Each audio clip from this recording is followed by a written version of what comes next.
योजनाओं की बात कर रहे थे। अखिलेश जी कहते हैं कि उत्तर प्रदेश में कोई योजनाएं आपकी नहीं थी, माने नहीं बीजेपी की नहीं थी, वो उनकी अपनी योजनाएं हैं। आप अपनी जामा पहनाते हैं और आप अपनी उपलब्धि बताते हैं उसे। मुझे बहुत आनंद होता है जब ये सुनता हूं तो योगी जी की इतनी मेहनत और इतनी सफल योजना, उसको साकार करना और उसको कभी कोई एनकैश करने के लिए इधर उधर की बातें करता है, तो मैं उसमें से एक अर्थ ये निकालता हूं कि योगी जी की ये योजना इतनी अद्भुत है, असंभव को उन्होंने संभव करके दिया है, तभी जाकर के विरोधी भी उसको कैश करने के लिए मैदान में उतर पड़े हैं। वरना विरोधी विरोध करता, कैश करने के लिए मैदान में उतरा है, मतलब योजना अच्छी है, योजना सफल है और सफल तरीके से समय सीमा में उसको पूरा किया है। और एक प्रकार से मैं इसको योगी जी की क्रेडिट मानता हूं। दूसरा विषय है, हमारे देश में एक कल्चर चला कि राजनेता और सरकारों का काम क्या, हर चीज पे हाथ डाल देना, बोलते रहना ये करेंगे वो करेंगे, ये करेंगे वो करेंगे, कभी इसके में, और कोई चीज दुनिया में उन्होंने छोड़ी नहीं है।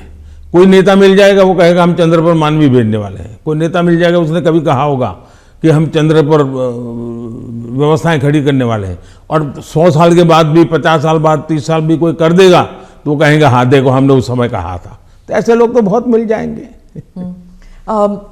आपने क्राइम फ्री उत्तर प्रदेश का जिक्र किया है अपने भाषणों में, पार्लियामेंट में भी आप कर रहे थे। आपने कहा कि समाजवादी पार्टी जो है वो दंगाइयों की पार्टी है, आपने, और योगी जी ने कहा कि गुंडे हैं उस पार्टी में। तो क्या आप, और समाजवादी पार्टी कहती है कि उनकी खामियां हैं और इसलिए वो हम पर एलिगेशंस करते हैं। क्या आप ये आप कैटेगोरिकली कह सकते हैं कि यूपी जो है वो क्राइम फ्री की तरफ बढ़ रही है और ये हो सकता है, संभव है? पहली बात है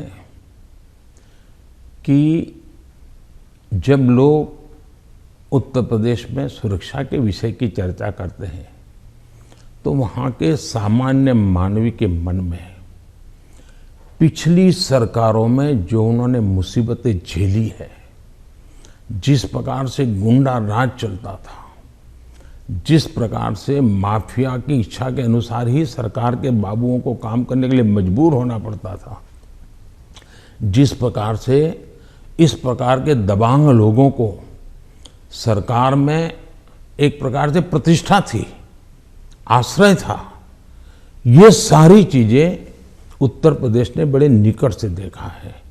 बहन बेटी घर के बाहर नहीं निकल पाती थी, ये उत्तर प्रदेश ने देखा है। आज उत्तर प्रदेश की बेटी कह रही है कि मैं शाम को अंधेरा होने के बाद भी अगर कहीं काम है तो जा सकती हूँ। ये जो विश्वास पैदा हुआ है वो मैं समझता हूँ सुरक्षा के लिए बहुत जरूरी है।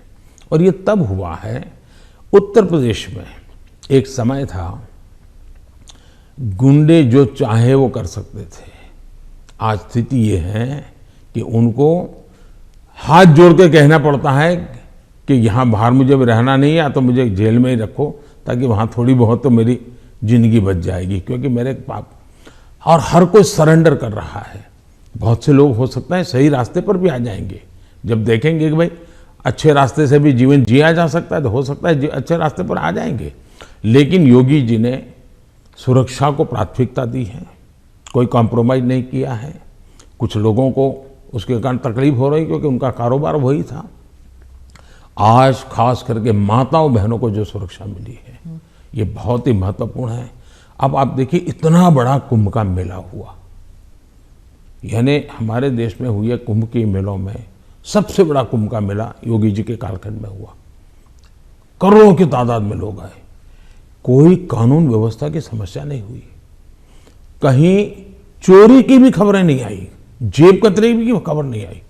ये किसी भी समाज को संतोष देने वाला विषय है, ये गौरव करने वाला विषय है। और हिंदुस्तान में अगर सुरक्षा को प्राथमिकता दी जाए तो बुरा क्या है? नहीं,